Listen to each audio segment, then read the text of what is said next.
राधे राधे, जय श्री कृष्णा। मैं निर्मला पांडे अपने चैनल पे आप लोग का स्वागत करती हूँ। आज मैं एक छोटा सा सोहर गा रही हूँ, आप लोग सुने, अपना आशीर्वाद बनाए रखना। अपनी बड़ी बहन को आगे बढ़ाएं, थोड़ा सा आशीर्वाद देके। नए भाई बंधु हो तो सब्सक्राइब भी कर लेना।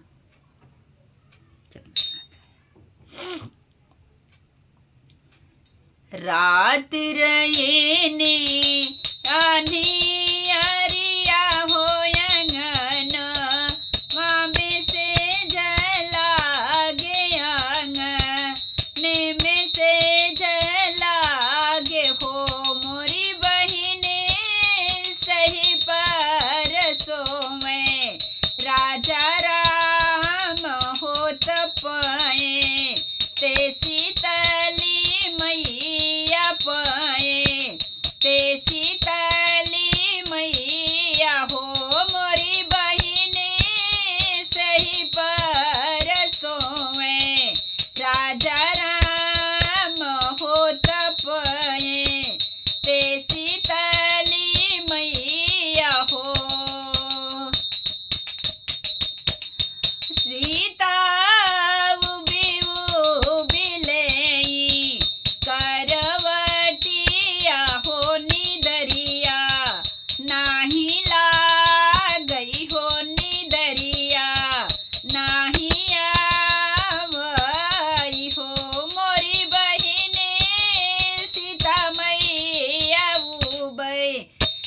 करवटिया हो निदरिया नाही आवई हो।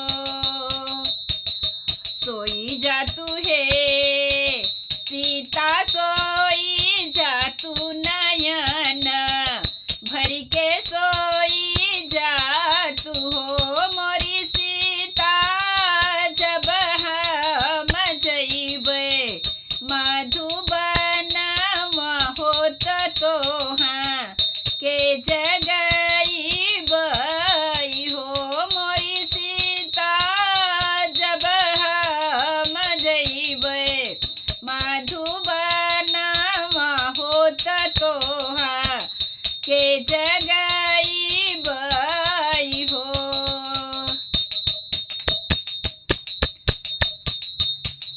सीता कया लरी दिया हो नयन भरी सोई गई नयन भरी सोई गई हो मोरी बहिनी राम गए नी मधुबन हो सीता के ना बतावई हो मोरी बहिनी राम गए नी मधुबन हो सीता के ना बतावई हो।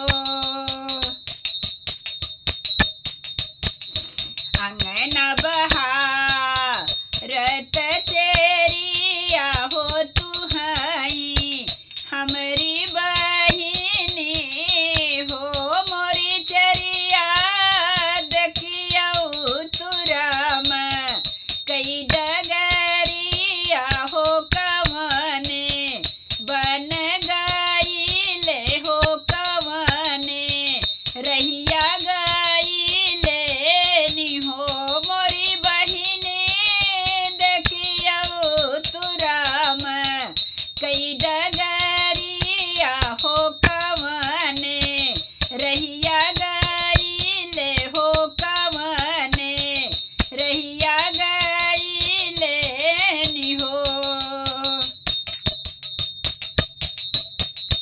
आयुर भई लुतुए मैया के ना तोहरा ज्ञान हरई हो मोरी सीता चारी अखुंड कैया जो दिया हो कवन रहिया देखी हो कवन रहिया देखी हो मोरी सीता चारी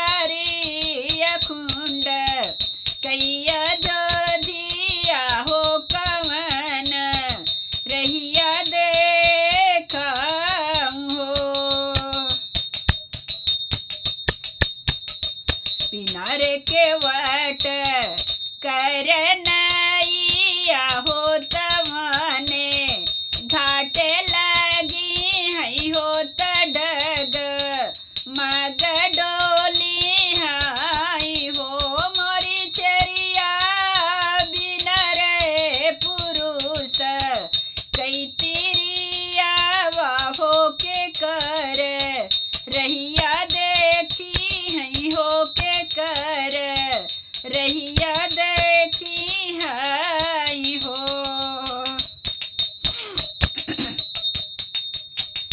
हो मोरी चरिया बिनरे पुरुष कई तिरिया हो के करे गहने ला गई हो के करे गहने ला गई हो। जय श्री राम। आप लोग को भजन सोहर गीत अच्छा लगे तो ज़रूर अपना आशीर्वाद बनाए रखना अपनी बड़ी बहन पे।